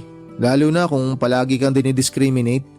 Minsan pasado naman ako sa requirements na hinahanap nila pero dahil nga wala akong isang kamay, hindi nila ako kinukuha sa trabaho. Grabe naman yung mga yon. Hindi ka man lang binigyan ng chance. Wala po akong magawa, Nay. Liability kasi ang tingin nila sa akin eh. Mabigat kasi parang nakaka-pressure po sa part ko. Sina kuya at ate may trabaho na tapos ako nakapagtapos nga pero wala namang permanenteng trabaho. Huwag kang ma-pressure. Wala namang nangyayaring kompetisyon eh. Tsaka hindi ka naman namin minamadaling maghanap ng trabaho. Alam naman namin na hindi ganun kadaling maghanap ng trabaho ngayon. Gusto ko lang po sana kasing makabawi sa inyo, Nay, para naman may saysay yung pinag-aralan ko. Gusto kong may kapalit yung sinakripisyo nyo sa akin ni tatay. Makita ka pa lang namin na nakapagtapos, na healthy, na masaya. Bayad na sa amin yung mga sakripisyong yon. Huwag mo i-pressure ang sarili mo, anak. Nakakahiya lang po kasi. Asus, anong ikahihiya mo? Huwag kang mahiya. Lagi ka na lang nahihiya. Tularan mo ko, makapalang muka. Alam mo kung anong makakatulong sa'yo dyan sa nararamdaman mo? Ano po? Girlfriend. Sinanay naman eh. Hindi, totoo nga. Malaki ang tulong ng girlfriend sa buhay. Siya ang magbibigay ng saya sa'yo lalo na ngayon sa edad mong to. Girlfriend ang kailangan mo para mabawasan yung bigat na nararamdaman mo. Nay, kaibigan nga, hirap na ako magkaroon. Girlfriend pa kaya? Bakit naman? Wala ka bang natitipuhang babae ngayon? Meron naman po. Ayun naman pala eh. Anong problema? Hindi ka ba marunong manligaw? Hindi naman po sa hindi ako marunong manligaw. Ayoko lang pong manligaw. Ha? Bakit naman? Natatakot po ako ma-reject eh. Natatakot ako na baka hindi nila ako magustuhan. Parte yan ng ligawan. Hindi naman lahat ng tao magkakagusto sa'yo eh. Kaya ka manliligaw para malaman kung sino yung taong may gusto sa'yo. Sa itsura ko pong to, walang magkakagusto sa akin. Walang magtatangkang magmahal sa akin. Bakit mo naman pinapangunahan yung desisyon ng mga tao sa paligid mo? Hindi mo naman alam kung ano iniisip nila. Kahit naman po hindi nila sabihin, alam ko naman na hindi nila ako magugustuhan. Alam mo ba, nung pinanganak kita? Ganyan din mag-isip yung nurse, katulad sa'yo. Katulad ko po? Paano, Nay? Nung nagising ako, binigay ka sa akin ng nurse na katulong ng doktor na nagpaanak sa akin para padedehin. Hindi ko pa alam noon na may kulang sa'yo. Saka ko na lang nalaman nung inexplain na sa akin nung nurse lahat. Tapos, ano po nangyari? Bago pa man ako makapag-react, inunahan na niya ako. Ang sabi niya sa akin, iuuwi mo tong batang to. Mamahalin mo siya katulad ng pagmamahal mo sa iba mo pang anak. Ituturing mo siya ng normal. Sinabi niya po yun sa inyo? Oo, nagulat nga ako eh. Ano pong sinagot niyo? Sabi ko, oo naman. Mamahalin kita kahit pa wala kang muka kasi anak kita. Wala akong pakialam kahit may kulang pa sa'yo, kaya wag niya akong pangunahan. Ayun, nagsorry siya sa akin. May ilang ina daw kasi na hindi kayang tanggapin yung anak nila porke pinanganak silang hindi normal. Kaya ikaw, wag mong pangunahan yung mga iniisip ng ibang tao kasi iba-iba tayo. Hindi lahat ng tao masama. May mga tao ring malawak ang pangunawa. Lagi mong itatakyan sa isip mo. At katulad nga ng sinabi ko ay madali lang ang magbigay ng advice. Pero para sa taong nakakatanggap nito ay mahirap sumunod sa mga sinasabi ng taong wala naman sa iyong kinakakatayuan. Anumang advice ang ibigay nila sa akin ay walang nakatulong para maibalik ang dati kong confidence sa katawan. Noong nagka-pandemic, isa yon sa mga bagay na nakapagbigay ng opportunity sa buhay ko. Hindi ko kailangang lumabas. Hindi ko kailangang makipag-interact sa mga tao. Ang pananatili ko sa bahay noon ang nagsilbing pagkakataon para sa akin para pag-aralan ang tungkol sa graphic designing. Kailangan ko kasi noong maghanap ng mapagkakakitaan online dahil hindi ka pwedeng magtrabaho sa labas noong pandemic maliban na lamang kung frontliner ka. Tinuruan ko ang sarili ko sa pagiging graphic designer. Kasabay noon ay nagkaroon ako ng babaeng kaibigan online. Naging close kami sa isa't isa, Papa Dudut. Pero dahil pareho kaming miyembro noon ng isang online forum, ay mas lalo kaming naging close. Mula siya sa Laguna na mabilis kong nakagaanan ng loob dahil pareho kami ng hilig. Hindi naglaon ay niligawan ko siya. Matapang ako noon dahil wala namang kaming ibang interaction maliban sa mga video calls at tawag sa cellphone. Naging kami ng ilang buwan at nagpatuloy ito hanggang sa natapos ang lockdown. Pagkatapos ng pandemic, nag-decide kaming magkita. Nagulat siya noong malaman niyang nawawala ang kanang kamay ko. Naging maayos naman ang pagtanggap niya sa katotohanan yon. Pero nung nagkahiwalay kami ay hindi na niya ako nireplyan pa sa mga tawag ko.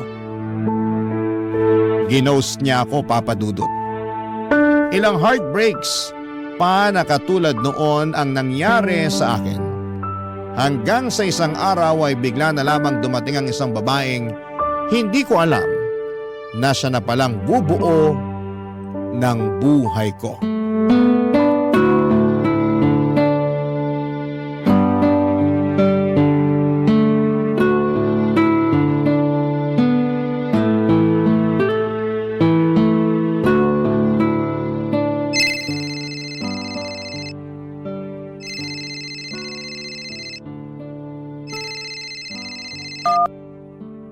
Hello?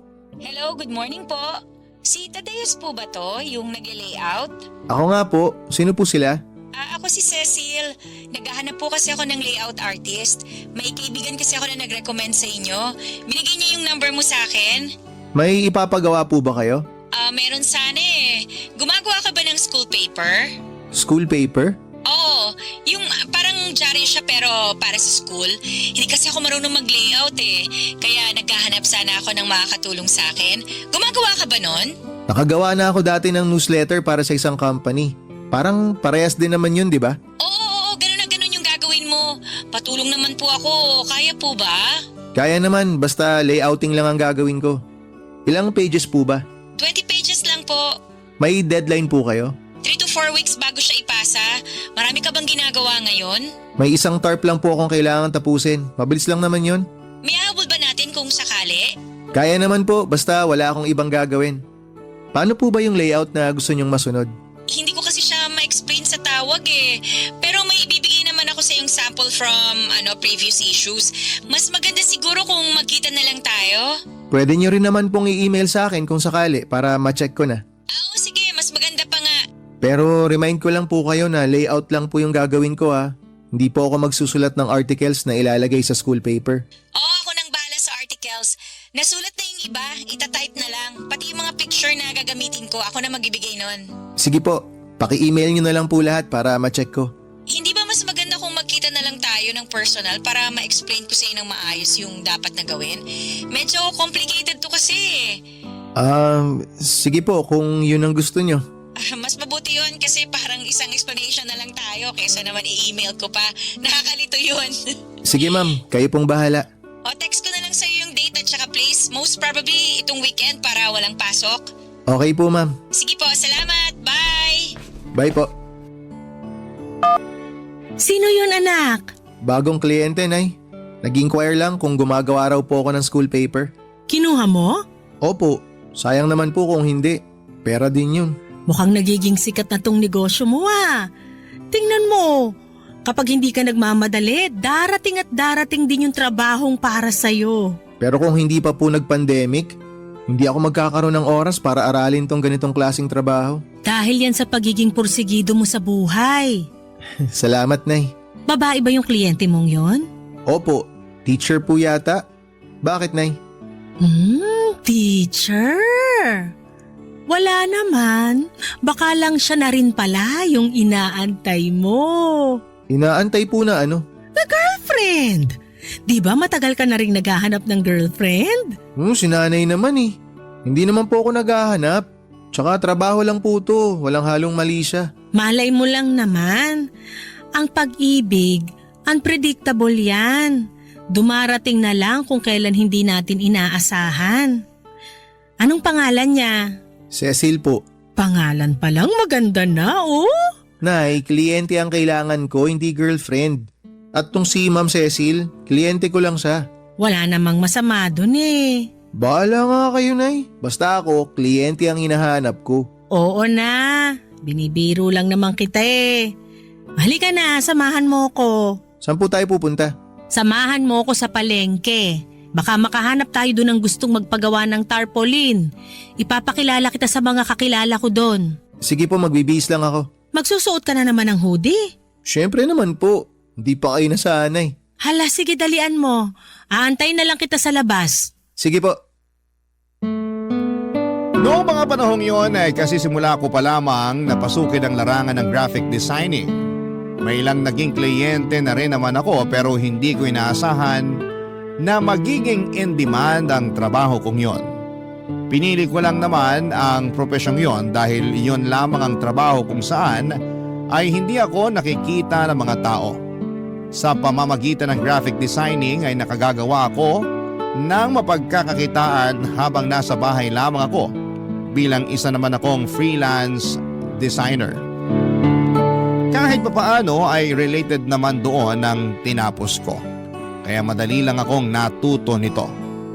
Self-taught ang nangyari, Papa Dudut, at nag-aral lamang ako ng mga video online hanggang sa nakabuo ako ng sarili kong pagkakakilanlan.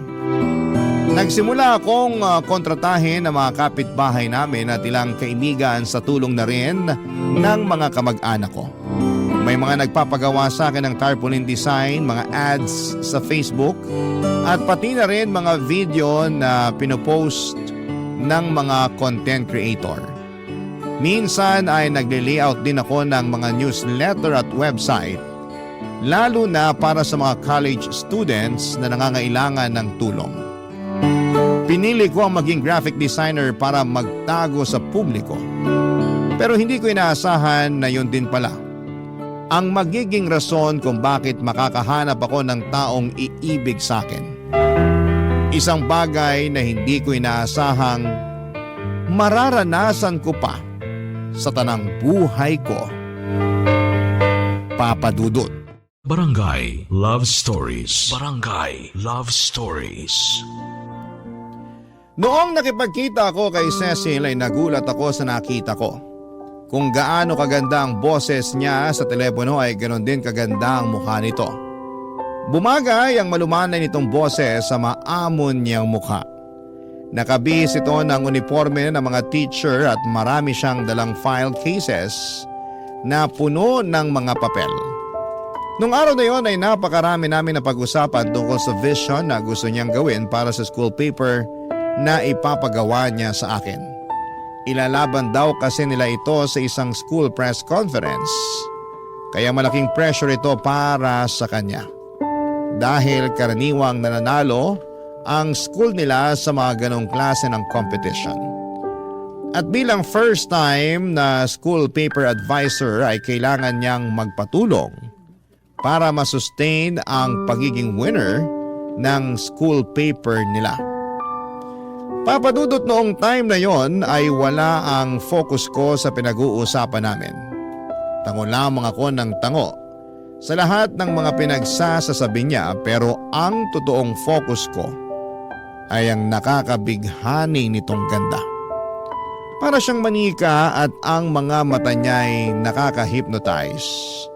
Nabudol nga ako dahil noong pinag-usapan na namin ang tungkol sa professional fee ko ay sobrang baba ng rate na ibinigay ko sa kanya. Saka ko na lang po ito na-realize nung nakauwi na ako ng bahay. Pero para sa akin ay okay lang din naman yon, Papa Dudut. Sa mga sumunod na linggo ay palagi akong binibisita ni Cecil para i-check ang ginagawa kong school paper nila, Papa Dudut.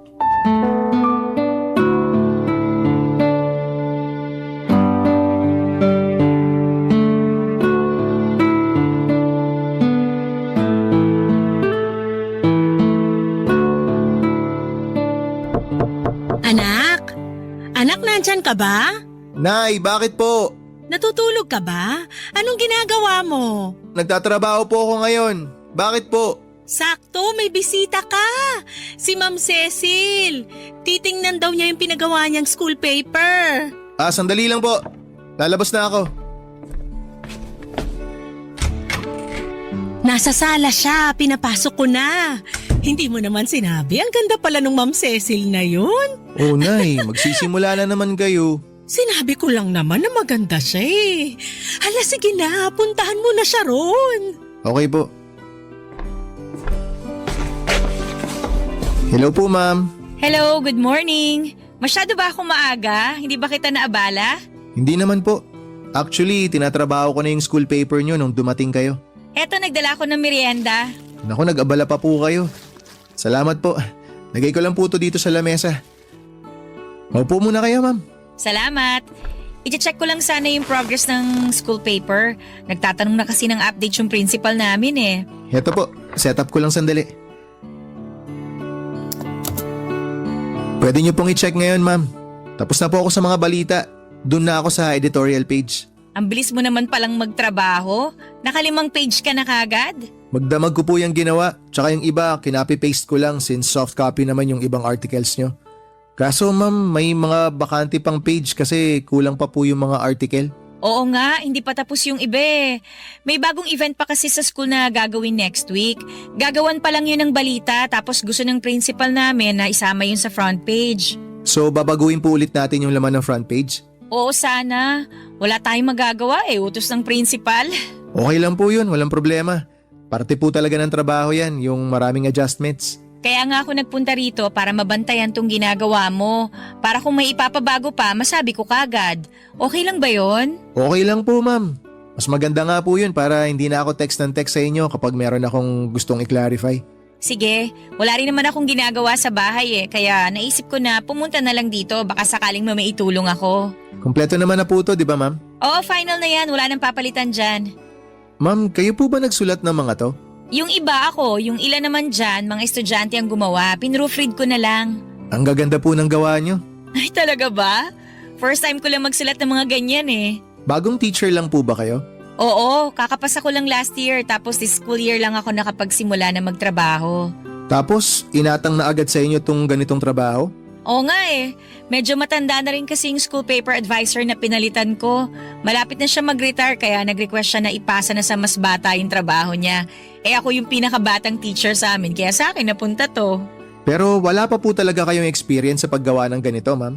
Wala pa. Although nung nag-aaral pa ako, part na rin naman ako ng school press kaya may konting alam na ako kahit papano. Binasa ko nga po yung sinulat nyo. Magaganda po. Talaga? Wala yung halong bola ha? Naku ma'am, seryoso po, walang halong bola yun. Isa yun sa dahilan kung bakit medyo natatagalan ako sa pagtatype kasi binabasa ko yung mga sinusulat nyo. Malaman po tsaka halatang galing sa puso. Lalo na yung tungkol sa kawalan ng suporta sa mga teacher. Ang dami nyo pong punto na naibigay dun. Based din kasi sa experience eh, kaya madali lang isulat. Teacher din kasi dati yung mama ko kaya alam na alam ko na kung anong buhay ng mga teacher dito sa Pinas. Bakit po pagtuturo ang kinuha nyo kung alam nyo naman po pala na mahirap magturo dito sa atin? Yun din kasi yung passion ko eh. Umaasa na lang ako na sa mga susunod na taon may magbabago na rin. Sa bagay, mukhang priority na rin naman nila ngayon ng mga teacher eh. Sana nga totohanin nila yung mga pangako nila, hindi puro salita lang. Ikaw naman, matagal ka na bang graphic designer? Baguhan lang din po ako. Nagsimula ako nung pandemic. Ah, talaga? Opo, hirap po maghanap ng trabaho kaya naisip ko pong kumuha ng mga racket patungkol sa layouting. Nagsimula po ako online hanggang sa nagtuloy-tuloy na. Mabuti naman may magandang naidulot sa iyo yung pandemic. Oo nga po eh.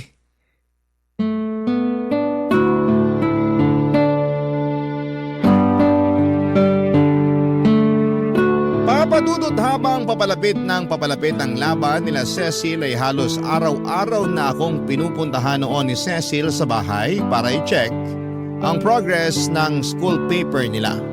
Maya't maya rin kasi ang pagkakaroon nito ng pagbabago at pagdaragdag ng mga additional articles. Kaya palagi rin ako nag-a-adjust sa mga request nito.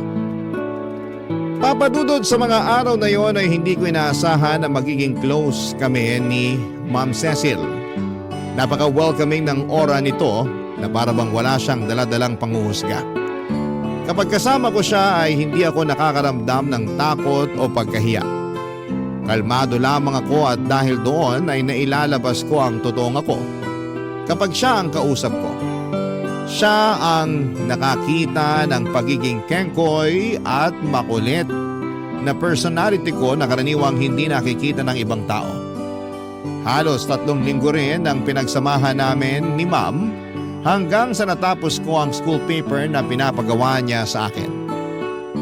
Nung araw na yon ay nakaramdam ako ng lungkot dahil ibig sabihin noon ay wala ng Cecil na bibisita pa sa bahay. Hindi na ulit kami magkikita dahil tapos na ang ugnayan naming dalawa. Pero ilang linggo ang lumipas, nagulat na lamang ako nang bigla akong tinawagan ni Cecil. Masaya niyang ibinalita sa akin na nanalo raw ang school paper nila at ilalaban ito sa regional.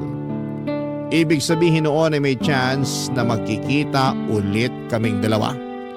Dahil sa sobrang saya ay inimbitahan ako ni Cecil na lumabas para daw i-treat ako ng merienda dahil malaki ang naitulong ko sa kanya, papadudot.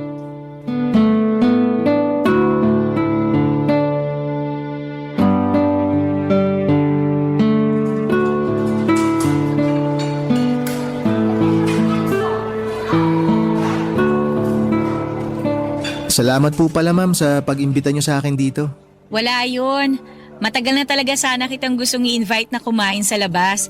Kasi malaki talaga yung naitulong mo sa akin eh. Returning the favor, kumbaga. Hindi nyo naman na po kailangan gawin yun ma'am kasi ginawa ko lang naman po yung trabaho ko. Oo naman, pero may effort at concern yung ginawa mong trabaho eh. Hindi lang basta makapag-layout yung ginawa mo. Tumulong ka rin magbigay ng inputs at suggestions. Laking tulong nun kaya tayo nanalo sa school paper. Congratulations po pala. Salamat. Ano po pala yung sinalihan nyo? Para saan po ba yun? Yearly kasi, nagkakaroon ng competition for journalism ang DepEd. Naglalaban-laban yung mga bata sa pagsusulat ng balita, sports news, editorial at kung ano-ano pa. Ah, naalala ko nga may ganyan din sa amin noon. Sumali ka rin ba nung bata ka? Hindi po. Hindi naman po ako matalino para sa mga ganyang bagay. Pero hindi pa yun ang end ng competition kasi may next level pa. After ng division, meron pang regional competition. Talaga po? May regional pa? Oo, ang mangyayari niyan, magtatapat-tapat lahat ng nanalo sa isang region. Kung sinong mananalo, yun ang ilalaban nila para naman sa nationals. Ganun pala yun. Kaya mag-ready ka kasi panigurado maraming adjustments ulit ang gagawin sa school paper natin. Basta PM nyo lang po ako. Anytime naman ma'am, available ako. Matagal pa naman yun kaya may time ka pang kumuha ng ibang clients mo. Pati kayo makakapagpahinga na rin siguro sa wakas. Oo, sana. Kaso may bago na namang ipapagawa sa akin. Alam mo naman kapag teacher, hindi naubusan ng trabaho. Akala ko naman makakapagpahinga na kayo ma'am. Sanay na ako. Ito yung pinasok kong profesyon kaya ganitong buhay na rin ang inaasahan ko. Sanayan lang po talaga no? Totoo. Ay, may tanong pala ako sa'yo. Ano po yun? Huwag ka sana ma-offend ha. Noon ko pa kasi napansin, naiya lang ako magtanong pero anong nangyari dyan sa isang kamay mo? Ito po ba? Ipinanganak na po akong ganito. Birth defect. Pagkasilang ko po, wala na talaga akong kamay. Ganun ba? Ang hirap siguro niya nung bata ka pa, no? Hindi naman po naging mahirap ma'am. Ang maganda po dito, ganito na po ako nung isinilang kaya naging parte na rin siya ng paglaki ko, tong kapansanan ko. Hindi na po ako nahirapang mag-adjust kasi nung bata ako, natutunan ko naman po agad kung paano gumalaw ng isa lang po ang kamay.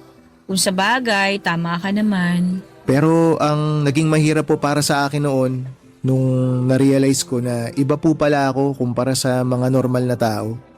Dito po kasi sa Pilipinas, kapag kakaiba ka, katawa-tawa ka eh. Nabully ka ba noon? Sobra po. Araw-araw. Kapag meron silang pagkakataon, lagi akong iniinsulto. Lagi nila akong pinagtatawanan. Grabe. Pero wala na po sa akin yun, ma'am. Napatawad ko na rin naman sila. Mga bata pa kasi kami noon kaya di pa marunong mag-isip ng matino. Ngayon ba, wala na bang nambubuli sa'yo? Wala na pong makakabuli sa akin kasi hindi na po ako masyado nagpapakita sa tao eh. Hindi ka naman mabubuli kung hindi ka magpapabuli kaya ang ginawa ko, nagtago na lang po ako. Nakakalungkot naman. Dapat hindi ka magtago. Dapat nga maging proud ka. Kasi sa kabila ng lahat, napakatalentado mong tao. Ma'am, aanuhin ko naman po yung talento kung ang unang napapansin sa akin ay yung kapansanan ko. Na-offend ka pa rin ba kapag pinapansin ng iba yung kapansanan mo? Siyempre naman po. Alam ko na kung bakit. Sige po ma'am, bakit nga po ba? Kasi, ikaw mismo ang bumubuli sa sarili mo. Ikaw mismo yung nag-iisip na hindi ka magaling dahil lang sa iisa yung kamay mo. Yung mindset mo ba, hindi ka worth it kasi hindi ka buo. Ikaw yung pinakaunang bully ng sarili mo.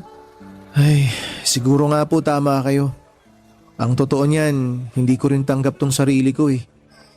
Lagi kong tinatanong ang sarili ko kung bakit ako ganito. Tingnan mo ako. Kita mo tang sungki-sungki kong ngipin? Kinakaya ko rin to noon. Binubuli ako kasi iba-iba raw yung direksyon ng ngipin ko. Pero pagtanda ko, natutunan ko rin tanggapin tong ngipin ko. Ba't ko ikakahiya, di ba? Ngayon, ngiti lang ako ng ngiti. Kiber kung sungki-sungki ngipin ko. Wala naman sila magagawa dun eh.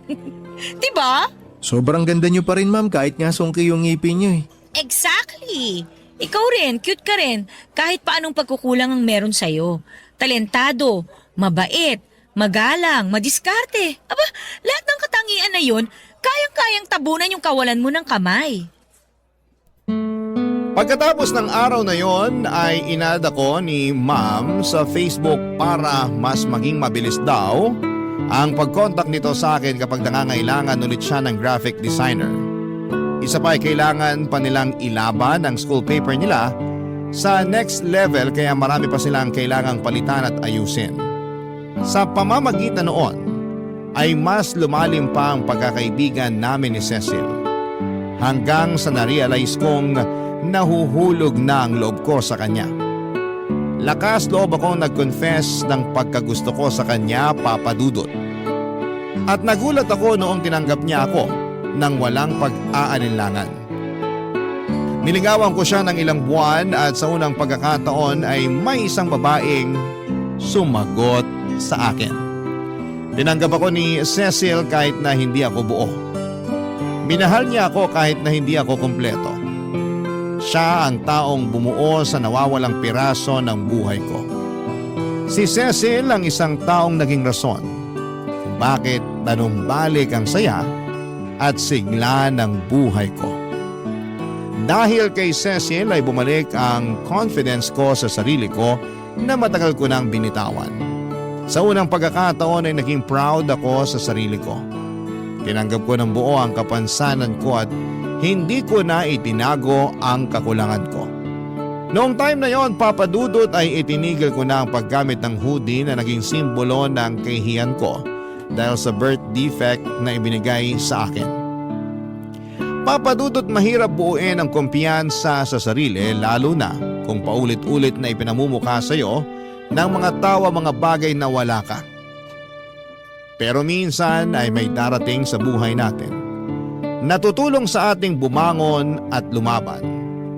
Para sa akin ay si Cecil yon na hanggang ngayon ay patuloy ang pagmamahal at pagtanggap sa isang tulad ko.